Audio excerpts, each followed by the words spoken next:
আসসালামু আলাইকুম। দীর্ঘদিন পরে একটা মজাদার রেসিপি নিয়ে আসলাম। আর আমার কাছে চিংড়ি মাছের সাথে যেকোনো তরকারি এত বেশি মজা লাগে তা তোমাদেরকে বলে বোঝাতে পারবো না। আজকে খুব সহজে এই ঢ্যাঁড়স এবং চিংড়ির রেসিপিটা তোমাদের সাথে শেয়ার করব। চলো দেখে আসি।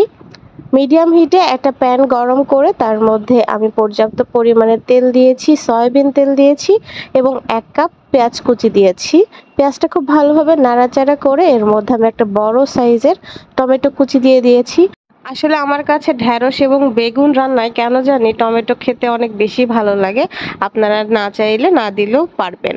এখন এর মধ্যে আমি কাঁচামরিচ বাটা দিয়ে দিচ্ছি এবং একটা পেঁয়াজ বাটা দিয়ে দিচ্ছি।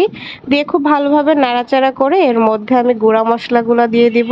প্রথমে ১ চা চামচ লবণ দিয়েছি, ১ চা চামচ হলুদের গুঁড়া দিয়েছি, ১ চা চামচ জিরার গুঁড়া দিয়েছি। আপনারা চাইলে শুকনো মরিচের গুঁড়া দিতে পারেন, তবে আমার কাছে ভালো লাগে না, এই জন্য আমি অ্যাড করলাম না।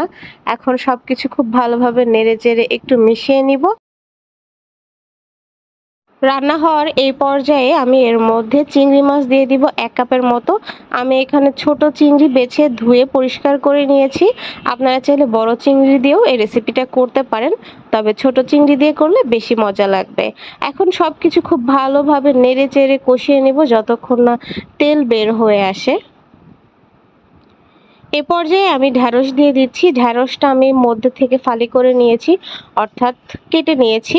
আপনারা চাইলে আপনাদের পছন্দ মতো শেপ দিয়েও কাটতে পারেন, বড় কাটতে পারেন, ছোট কাটতে পারেন। এখন সবকিছু নাড়াচাড়া করে আমি একটু মিশিয়ে নিব। আসলে ঢ্যাঁড়সটা এত নরম থাকে যে এখানে পানি দিয়ে সিদ্ধ করার খুব একটা বেশি কিছু নেই। এভাবে নাড়াচাড়া করে আমি অল্প আঁচে ঢেকে দিয়ে রাখবো মিনিমাম ৫ মিনিটের মতো। এর মধ্যে এর থেকে পানি বের হয়ে মোটামুটি সিদ্ধ হয়ে যাবে। আমি তো এই পর্যায়েও খেয়ে নিতে পারি, তবে আমি একটু আজকে ঝোল রাখবো, এই জন্য হালকা নাড়াচাড়া করে আমি এর মধ্যে ২ কাপের মতো পানি দিব।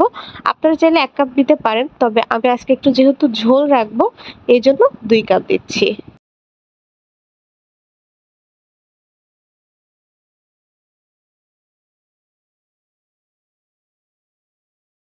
ঢ্যাঁড়স এবং চিংড়ির তরকারিটা এখন ঢেকে দিয়ে ৫ থেকে ৭ মিনিট রান্না করব। রান্না করা হলেই আমার একদম পুরাপুরি কমপ্লিট। এই ঝোলটাই আমি চাচ্ছিলাম। আমি লবণটা চেক করে চুলাটা অফ করে দিলাম অ্যান্ড এখন আমি বেড়ে নিব।